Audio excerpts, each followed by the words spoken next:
6 years after vanishing without a trace, a woman walked into a small-town gun shop wearing a faded canvas jacket and boots that had clearly crossed more ground than anyone in that store could imagine. Everyone laughed at her within the first minute.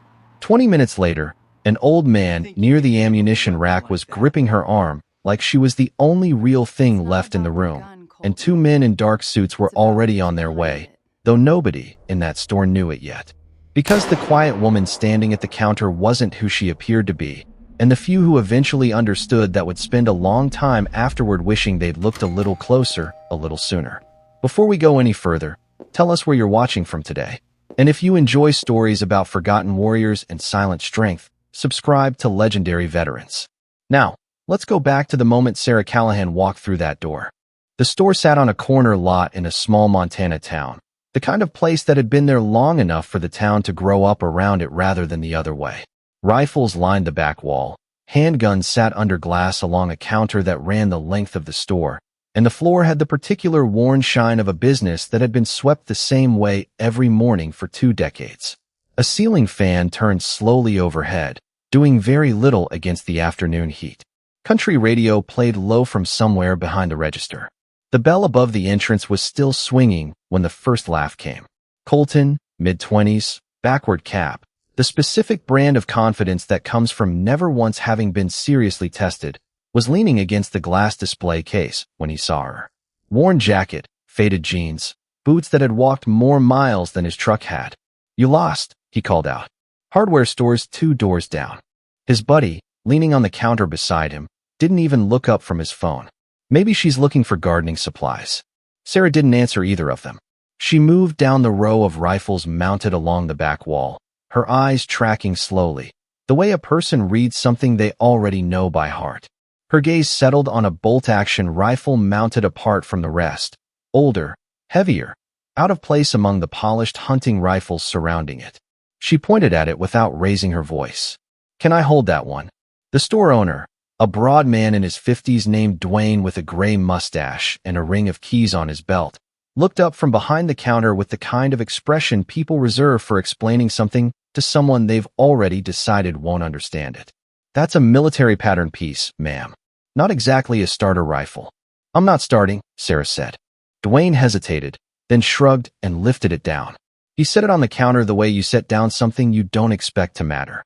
Sarah picked it up with both hands, checked the chamber, verified the safety, and began breaking it down. Right there on the glass. The pieces came apart in a sequence too smooth to be anything but old habit. 9 seconds. She laid the components in a neat row and tapped the barrel twice with one finger. "Somebody recrowned this without checking the headspace afterward," she said, like she was pointing out a smudge on a window. "You'd want that looked at before anyone puts a real round through it." The store went quiet. An older man 2 aisles back, reading glasses pushed up on his forehead, murmured to the man beside him, "That's not a strip somebody learns from a video." But the room hadn't finished deciding what it thought of her yet. The buddy who'd made the gardening joke straightened up, grinning at the small crowd that had started to gather. "Okay, so you know how to take it apart. Big deal. Can you actually shoot it? Or is that the whole act?" Sarah looked at him for exactly 2 seconds. Then she looked at Dwayne. "You have a range in back?" Dwayne nodded slowly, something shifting behind his eyes that he didn't have a name for yet. "I'd like to use it. If something about the stillness in this woman is already sitting wrong with you in the best way, subscribe to Legendary Veterans, because what happens in that back room, and what happens at the counter 40 minutes after that, is the reason nobody who was in that store that afternoon has stopped talking about it since." The range smelled the way they all do, burnt powder and cold concrete. Sarah asked for the target at 75 yards. Dwayne raised an eyebrow. The range was zeroed for 50, but he moved it without arguing this time. 5 rounds loaded. She rolled her shoulders once. Then she went still in a way that made the 2 men who'd followed her back there stop talking entirely. 5 shots. 1 hole. Not 5 holes close together. 1 ragged hole. Dead center. The kind of group that isn't about steady hands so much as a lifetime spent needing your hands to be steadier than everyone else's. Dwayne had run that range for going on 20 years. He'd never seen a group like that from someone holding a rifle they'd picked up for the first time 12 minutes earlier. Sarah set the rifle down, checked the chamber out of habit, and walked back out to the main floor without a word. A young man named Trent, who had wandered in to browse and stayed for the show, fell into step near Colton at the range entrance. "You believe this?" Colton muttered, though the confidence in his voice had thinned considerably in the last 12 minutes. Trent didn't answer. He was still looking at the target. A woman in a pressed blazer, who'd been watching the whole exchange with her arms crossed, stepped into Sarah's path near the ammunition shelf. "That was quite a show," she said, landing hard on the word show. "But anybody can get lucky once. What exactly are you trying to prove in here?" Sarah reached past her and set 2 boxes of ammunition on the counter. "I'm buying what I came in for." "You don't exactly look like you belong in a place like this," the woman said, her voice thinning at the edges. Sarah turned to face her, unhurried, the way someone turns when they've already decided precisely how much of the moment is worth their attention. "I spent longer than you'd believe making sure people like you got to have conversations like this one without anyone stopping you," she said quietly. "You're welcome to keep having it." The woman's mouth opened. Nothing came out. She found something urgent to look at on a nearby shelf instead. Near the front, a security guard named Kyle, new badge, uniform still stiff from the store tag, pushed forward like he'd been waiting for a reason to matter. "I'm going to need to see identification," he said, loud enough to be heard across the store. "And some proof you're licensed to be handling weapons like that." Sarah reached into her bag. The store went silent. She set a worn leather wallet on the counter, open to a single laminated card. Kyle leaned in. His face moved through several things at once before settling on none of them. This can't dash." "It can," Sarah said, and closed the wallet. Dwayne, who had drifted closer without quite meaning to, glanced at the card himself before Sarah tucked it away, and something in his own posture shifted, subtle but unmistakable, the look of a man whose morning was being quietly and completely rearranged. He'd run that store for 22 years. He'd met plenty of veterans, plenty of quiet men and women who came in for a box of shells and left without saying much of anything. He had never once seen a card produce quite that reaction in a 23-year-old security guard, and he found himself, for reasons he couldn't fully articulate, standing a little straighter than he had been a moment earlier. In the back corner, an old man with a trembling hand and a faded cap had been sitting without a word since she walked in. He stood now, slow, steadying himself on the shelf beside him. "Hollow Creek," he said.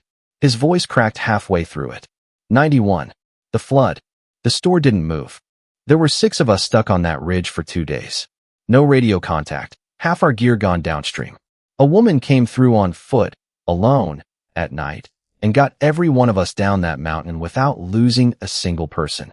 His hands were shaking harder now. Nobody ever told us her name.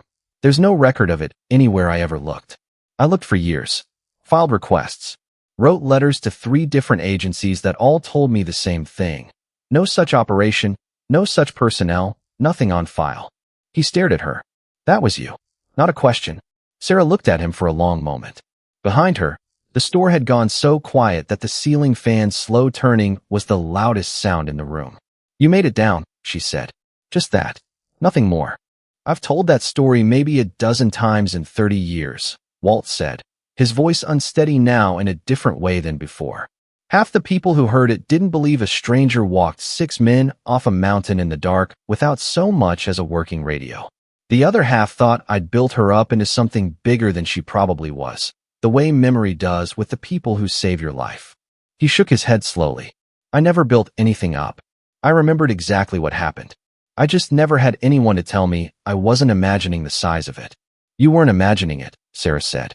The old man sat back down slowly, pressing the back of his hand to his mouth, his shoulders moving once in a way that had nothing to do with the store around him.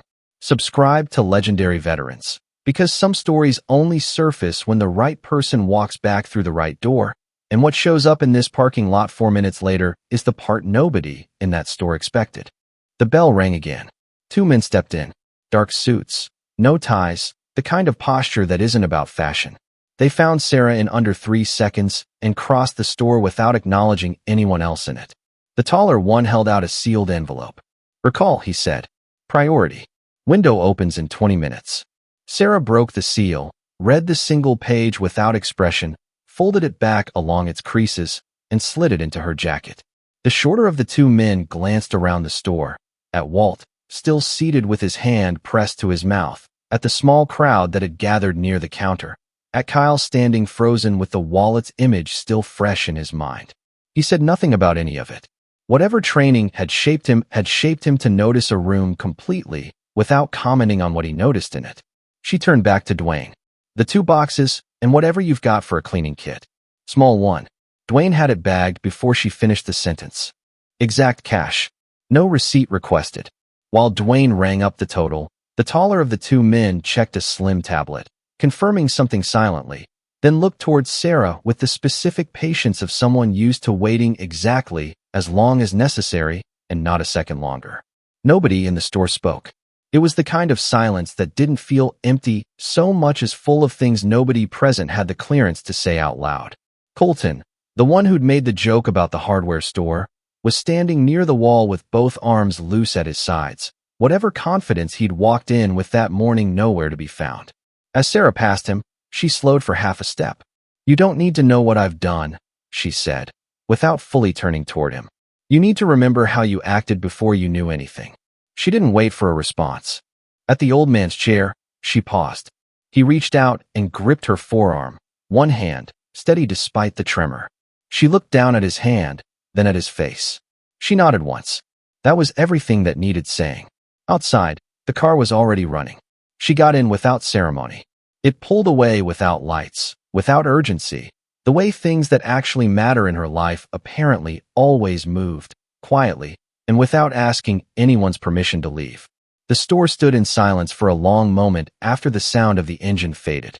Dwayne moved the rifle to a different spot on the wall that afternoon, front and center, though he couldn't have said exactly why. He stood looking at it for a while before he went back to work, the way a man looks at something after learning it was worth more than he'd known. Kyle stood by the door for a long while, just holding his own badge, looking at it, running through the last 20 minutes in his head, and not quite landing anywhere with it. The woman in the blazer had already gone. Nobody noticed when. Trent, the young man who'd wandered in to browse, stayed until closing, though he never explained why to anyone who asked. He came back 3 more times that month, not to buy anything, just to stand near the range entrance for a while and look at nothing in particular. By evening, someone who'd been in the store texted a friend 3 sentences describing what they'd seen. No names. No details beyond a field strip, one ragged hole in a target at 75 yards, an old man's voice breaking over a flood that happened more than 30 years ago, and 2 men in suits who didn't wait around long enough to be questioned. By the next morning, the message had been forwarded further than anyone could trace. A version of it reached a small online forum for search and rescue veterans, where someone who'd been stationed near Hollow Creek decades earlier read it twice, then a 3rd time, then closed the laptop without commenting. Nobody confirmed anything. There was nothing left anywhere to confirm. Dwayne found himself, over the following weeks, watching the people who came through his door a little differently. Not suspiciously exactly. More carefully. He stopped assuming, quite so quickly, that he already understood who was standing in front of him before they'd said a word. It cost him nothing to ask a few more questions before he made up his mind, and it occurred to him, more than once, that he probably should have been doing that all along. Colton didn't come back to the store for almost 2 months. When he finally did, he was quieter, and he spent most of his visit near the back wall, looking at the same rifle Sarah had asked to hold, though he never touched it. He mentioned, once, to a friend, that he thought about that afternoon more than he expected to for something that had lasted less than half an hour. The old man, whose name was Walt, went home that evening and sat at his kitchen table a while before making dinner.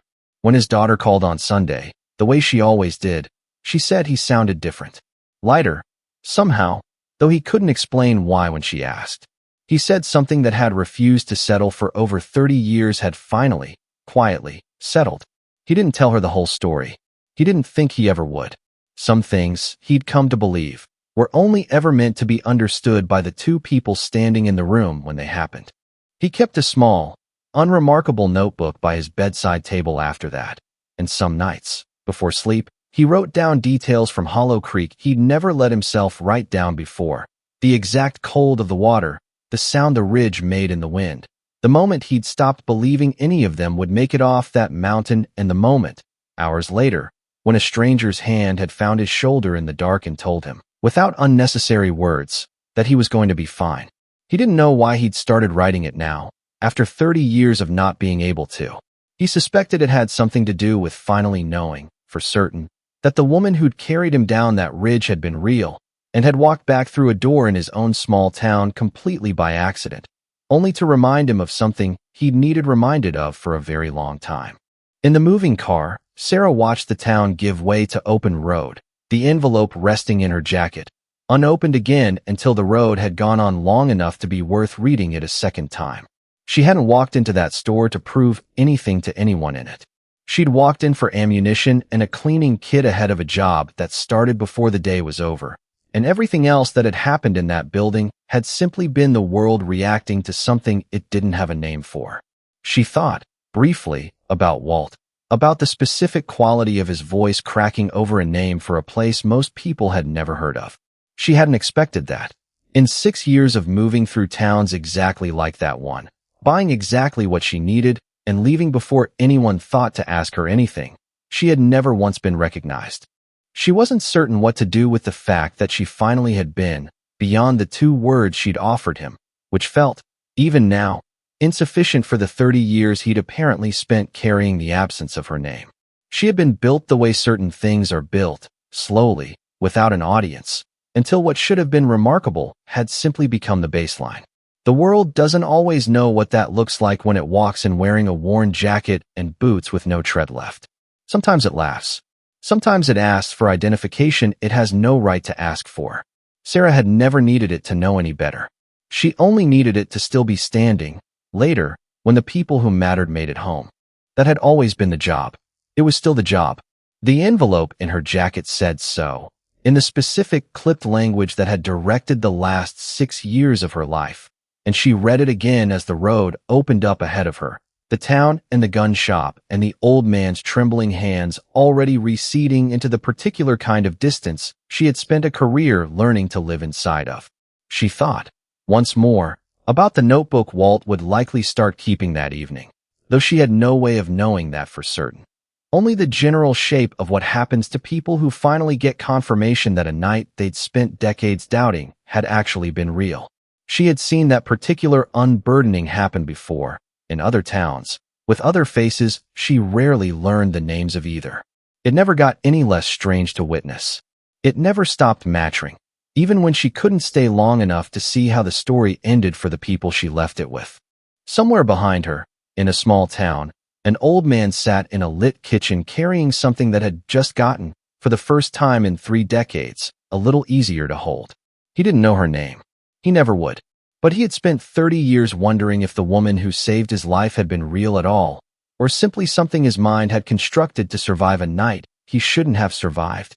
And now he knew, with total certainty, that she had been real the entire time, and that somewhere out there, she was still doing exactly the kind of work that had once saved him, for someone else who would likely never learn her name either.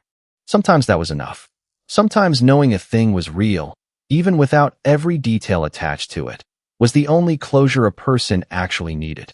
And sometimes, for the ones doing the saving, being recognized just once, by exactly one person who had never stopped looking, was closure of an entirely different kind, proof that the years of walking through towns without a name attached to any of it hadn't erased what those years had actually meant to the people who lived because of them.